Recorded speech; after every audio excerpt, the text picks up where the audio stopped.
sehingga umat jelas Ya. yang hak itu yang batil yang tauhid yang syirik itu ya para ulama ya. Assalamualaikum warahmatullahi wabarakatuh. Hari ini saya ingin menanggapi video Guru Gembul yang mengomentari tentang ulama yang ada di Indonesia ya, terutama ya. Oke, kita simak ya videonya. Apa faedahnya ulama di Indonesia? Apa faedahnya ulama di Indonesia? Apa faedahnya? Apa faedahnya?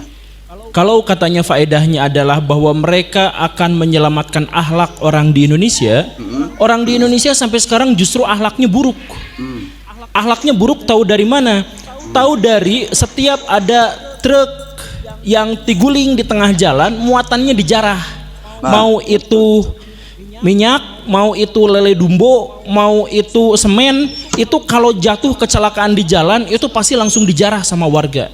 Kalau kita datang ke kuburan Cina misalkan, lihat si kuburan Cina itu gerbangnya sama pagar-pagarnya pada hilang, diragaji, dicuri sama orang-orang. Waktu saya naik bus, kan saya sering ke Jakarta naik bus kereta, itu si bantalannya ternyata banyak yang hilang, dicolong. Ada ratusan yang hilang. Sepertinya dicuri. Kita datang ke hotel, ternyata orang-orang hotel juga banyak yang mengeluh karena banyak barang-barang yang dicuri juga. Ya kalau misalkan mereka tuh udah disediain sabun gratis, odol gratis, ya tapi bantal jangan dicuri juga. Selimut ada yang nyuri dan lain sebagainya. Ini masyarakat kita. Jadi bukan hanya orang yang yang atas yang suka korupsi dan sebagainya, yang bawah-bawah ternyata juga suka nyolong. Maka kalau memang pertanyaannya, kalau memang faktanya seperti itu, lalu di mana peran serta ulama? Kita mengetahui bahwa di Indonesia 80% sarjana itu adalah lulusan agama yang paling tingginya. Yang kedua lulusan ekonomi, yang ketiga lulusan hukum. Itu sarjana di Indonesia yang paling banyak itu. Artinya kalau misalkan 80% itu dari tiga itu, dan anggaplah yang paling tinggi di antara semuanya adalah sarjana agama, lalu dan kita tahu ustadz-ustadz di Indonesia sangat banyak, lalu kenapa akhlak di Indonesia sangat buruk? Kalau misalkan dikatakan ulama-ulama itu untuk menyehatkan akidah kita, gimana ceritanya menyehatkan akidah kita? Yang ziarah di kuburan sampai joget-joget segala rupa itu banyak di Indonesia, dan itu bisa digunakan bisnis yang luar biasa. Nah, artinya apa? Artinya di satu sisi kebanyakan ulama-ulama di Indonesia hadir bukan untuk menyelamatkan akidah kita. Betul Pak Guru. Akidah kita ternyata tidak benar. Menyelamatkan akhlak kita rusak. Ya, coba misalkan gini, lihat data statistik. Angka bunuh diri di Indonesia adalah salah satu yang terendah di dunia. Sekitar 1/8 dari yang terjadi di Korea. Data statistiknya. Setelah ditelusur-telusur, data statistik itu salah. Karena apa? Sebagian besar dari kasus bunuh diri di Indonesia ditutupi sama keluarganya. Jadi coba sekarang kalau misalkan kita balik lagi kepada pertanyaan yang paling dasar, paling standar, faedah ulama itu apa? Coba menyelamatkan akhlak kita tidak. Yang bunuh diri banyak, yang nyolong banyak, yang membunuh banyak, yang memperkosa banyak, ziarah ke kuburan yang aneh-aneh dengan ritual yang aneh-aneh itu juga banyak. Betul Pak Guru. Jadi kemusyrikan bercampur dengan kemaksiatan dan tidak. Jadi apa faedahnya? Kemudian kalau misalkan kita pikir-pikir, ulama-ulama yang dimaksud juga ternyata banyak diantaranya yang tidak mengajarkan agama, tapi mengajarkan untuk gabung ke kelompoknya dan menghujat kelompok yang lain. Betul sekali Pak Guru. B, ngebahas masalah-masalah yang tidak dibicarakan di zaman Nabi. Betul. Hukum ulang tahun gimana? Nah, itu dia. Dibahas panjang lebar. Padahal kan di zaman Nabi nggak dibahas. Iya, betul sekali. Kalau nggak dibahas di zaman Nabi, kita batasi diskusi itu seharusnya. Ini malah jadi bahan perdebatan. Jadi kemudian para ulama banyak diantaranya yang masuk urusan politik. Betul sekali Pak Guru. Kemudian mengadu domba atau terlibat dalam adu domba masyarakat di Indonesia. Kemudian ada lagi masalah para ulama itu bikin pesantrennya malah menghancurkan anak-anak di Indonesia. Ada yang melakukan pelecehan seksual, ngomongnya nikah siri. Ada yang tanpa izin dari walinya tiba-tiba menikahi santrinya, mau diontrog dah udah hamil. Gimana tuh? Masa disuruh cerai dah sudah hamil gimana? Nah, ini kan kasus-kasus yang seperti ini tuh banyak. Nah, dengan kondisi seperti itu maka pertanyaan yang paling mendasar balik lagi adalah faedah ulama itu apa di Indonesia? Coba buat apa? Betul faedahnya. Betul. Coba misalkan kalau ada pengajian kayak gini datangin ustadz, kemudian si ustadz itu ngomong kan di masjid. Terus di masjid juga gak bahas apapun selain untuk ajakan pada kelompoknya sendiri. Kemudian yang lebih fatalnya lagi, yang lebih mengerikannya lagi adalah bahwa ulama-ulama yang dimaksud itu justru malah menghakimi para tukang maksiat. Betul. Sehingga tukang maksiat itu malah semakin menjadi-jadi. Nah, akhirnya apa? Dalam konteks ini, ulama yang dimaksud justru malah menjauhkan masyarakat dari Islam. Betul sekali. Kalau misalkan balik lagi pertanyaannya ini, pertanyaan tidak akan berani ditanyakan oleh ustadz-ustadz dan ulama-ulama yang tadi saya sebut, gak akan berani, dan mereka pun gak akan berani menjawabnya. Bahkan justru malah pertanyaan itu akan dituding pertanyaan yang muncul dari iblis, dari setan. Tapi balik lagi, yuk kita berpikir mereka faedahnya apa. Pada akhirnya saya pengen membuka kitab kuno yang juga pernah saya kemukakan di beberapa episode yang lampau di video saya. Jadi di kitab kuno itu ada Abu Hamid Al-Ghazali yang menulis sebuah kitab yang namanya Ihya Ulumuddin. Kenapa dia nulis kitab itu? Judulnya itu Ihya Ulumuddin, menghidupkan kembali ajaran-ajaran agama, ilmu-ilmu agama. Kenapa? Karena dia merasa pada waktu itu tidak ada ilmu agama yang diajarkan oleh kaum muslimin dan oleh kaum ulama. Jadi ulama gak ngajarin ilmu agama. Yang diajarkan itu apa? Ilmu kalam alias usuluddin. Betul. Tempat Allah ada di mana diperdebatkan. Nah, itu dia. Takdir itu sebenarnya gimana? Kita tuh ditentukan seluruhnya sama Allah atau tidak, diperdebatkan. Iya, betul. Kemudian soal zat Allah itu sebenarnya nanti ada kaki, ada wajah, ada tangan atau tidak, diperdebatkan. Panjang perdebatannya teh. Sampai sekarang 1500 tahun perdebatannya.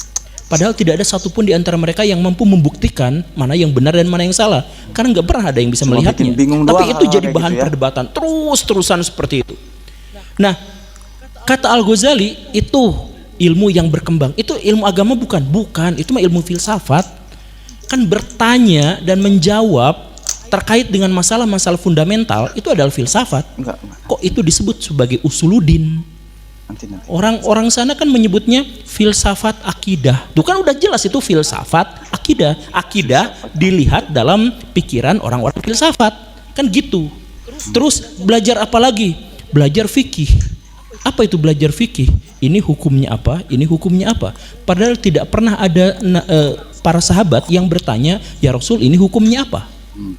Tapi dibikin. Awalnya apa? Fikih itu dibuat untuk mempermudah kita beribadah. Awalnya, siapa yang membuatnya? Abu Hanifah yang membuat pertama kali kitab fikih itu. Nah, jadi awalnya tujuannya baik, tapi pada perkembangan selanjutnya ilmu fikih menjadi hafalan dan tidak disesuaikan dengan kebutuhan masyarakat. Betul. Jadi seperti yang tadi itu misalkan di Indonesia yang sangat urgen dan sangat dibutuhkan itu adalah penyadaran atas korupsi. Itu kan maling, gak boleh. Tapi di Indonesia ulama-ulama bahkan melindungi para maling. Nah, sekali lagi pertanyaannya, balik lagi, saya akan balik lagi. Apa faedah dari ulama itu? Kata Al-Ghazali yang tadi itu, akhirnya kita tidak belajar ilmu agama. Jadi ulama-ulama itu tidak mengajarkan ilmu-ilmu agama. Yang diajarkan itu adalah ilmu duniawi yang berbalut agama. Iya, betul sekali, Pak Guru. Belajar baca Quran. Biar apa? Biar nanti bisa lulus pas tes PNS untuk jadi kemenag.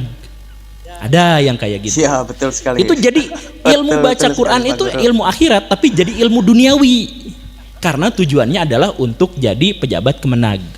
Ada ilmunya apa? Ilmunya adalah belajar hadis. Biar apa? Biar dapat beasiswa untuk belajar di Saudi Arabia. Nah, itu jadi ilmu duniawi. Padahal ilmunya adalah ilmu yang baik. Tapi karena niatnya sudah jelek, maka jadi seperti itu. Nah, Kemunduran peradaban kaum muslimin adalah ketika agama tidak dipelajari lagi. Yang dipelajari itu adalah budaya-budaya, tradisi-tradisi dari masyarakat setempat pada waktu itu yang benar, dijadikan budaya-budaya sebagai yang agama. dijadikan sebagai agama. Bukan untuk menistakan para ulama, bukan untuk menghujat mereka, tetapi ayo kita berpikir kritis. Jangan-jangan apa yang kita pelajari dari para ulama itu bukan ide-ide dasar dari agama. Sebab seandainya ulama-ulama itu mengajarkan kepada kita agama yang benar, maka dijamin Indonesia bebas korupsi. Bukan ditakut-takutin hukum potong tangan, bukan hanya gara-gara itu, tetapi secara keseluruhan dakwahnya itu adalah tentang kejujuran. Seandainya dakwah para ulama Jadi itu di Indonesia itu benar, gitu ya. maka masyarakat kita itu akan menjadi masyarakat yang bersyukur, akan menjadi masyarakat yang senang dengan kepemilikannya sendiri, sehingga dia nggak usah nyolong duit dari orang lain atau barang dari orang lain. Betul, Pak Guru. Seandainya ulama-ulama di Indonesia itu benar-benar berdakwah, mengajarkan hal-hal yang baik, maka orang-orang di Indonesia, wanita-wanita di Indonesia gak usah khawatir untuk takut diperkosa, takut dilecehkan dan lain sebagainya. Karena ketika si perempuannya menjaga diri, ternyata si laki-lakinya juga menjaga diri. Nah, seandainya semuanya, tapi kan hasilnya tidak. Oh, ada ulama-ulama, faedahnya apa? Faedahnya adalah di akhirat dia pasti akan mengantarkan kita ke sorga, atau dia menerangi jalan kita untuk sampai ke akhirat. Ya gimana meneranginya kalau misalkan maling masih banyak, koruptor masih banyak, pembunuh masih banyak, pemerkosa masih banyak, tukang gibah masih banyak, ngejelekin orang masih banyak, berargumentasi nggak bisa, tapi banyaknya adalah mengejek, menjelekan, berkata kasar. Itu di mana cerita ulamanya? Ternyata justru sebaliknya, citra dari ulama di Indonesia pada akhirnya banyak yang melakukan sebaliknya. Pesantren banyak sekali kasus-kasus pelecehan seksual. Betul, Pak Guru. Ulama-ulama, ustadz-ustadz, dai-dai banyak yang ngomongnya berkata kasar, suka menghujat dan suka menjelek-jelekan. Terus yang tadi saya sebutkan, ada bahkan ulama-ulama yang melindungi para koruptor dan lain sebagainya. Nah, dengan kondisi yang seperti ini, maka jelas bahwa mungkin ulama-ulama di Indonesia itu bukanlah ulama yang sesungguhnya. Mungkin karena ciri dari akhir zaman, segala sesuatunya berbalik. Yang kita anggap itu baik, mungkin itu buruk. Yang kita anggap itu buruk, itu mungkin baik. Ciri dari akhir zaman adalah seperti itu. Maka saya gak akan menghakimi, gak akan menunjuk orang-orang siapa-siapa. Cuman mari kita berpikir kritis lagi bahwa terkait dengan masalah agama, kita sudah tahu pedomannya apa terkait dengan agama itu. Nah, tinggal silahkan menilai sendiri mana ulama yang memang benar-benar ulama yang mengajarkan agama, dan mana ulama yang sebenarnya mengajarkan kebencian, mengajarkan budaya, mengajarkan sesuatu yang bahkan buruk untuk jual beli bisnis pribadinya dan sebagainya. Silahkan dihitung sendiri. Yuk kita ajukan di forum diskusi. Terima kasih. Ya, ya. Jadi benar ya apa kata Pak Guru Gembul ya. Kayaknya itu pelampiasan hatinya ya dalam masalah-masalah yang ada selama ini gitu. Iya, harusnya yang dikatakan ulama itu harus punya prinsip dalam beragama. Kita kan punya dalil Al-Quran As-Sunnah. Apa yang harus kita mulai dalam dakwah? Kok ngikutin orang gitu ya, gitu. Terus ngikutin pendapat-pendapat orang gitu ya. Ya justru ya mereka ini ya wajib belajar tentang agama ini ya, harus paham tentang agama. Jangan ngikutin orang kaya misalkan, jangan ngikutin orang-orang yang berbuat dosa ya. Ya, suruh mereka bertobat dari dan belajar ya agama yang benar gitu. Kita punya akidah, kita punya prinsip gitu ya dalam beragama. Ajak umat kepada jalan yang benar. Ini harus tegas ya dalam kitab agama ya. Loh.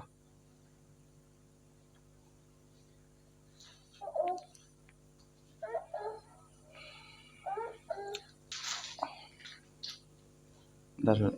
Kita itu harus punya sikap ya dalam beragama sehingga umat jelas ya, yang hak itu yang hak, yang batil itu yang batil, yang tauhid tauhid ya, yang syirik ya, yang syirik gitu ya para ulama ya. Yang sunnah itu sunnah. Terus yang bid'ah itu yang bid'ah itu gitu ya. Jadi jelas gitu ya. Jangan disamar-samarkan gitu. Itulah perasaan yang ada umat Islam ya, terutama orang-orang awam gitu ya. Kenapa ulama-ulama kita ini ya belajar jauh-jauh tinggi-tinggi gitu ya, tapi seperti apa ya, tidak sesuai gitu ya dengan harapan kami sebagai orang awam ya gitu. Yang ada kita cuma ikut-ikutan doang gitu sama ulama-ulama ini gitu ya. Ya itulah yang nggak mau mencari kebenaran ya.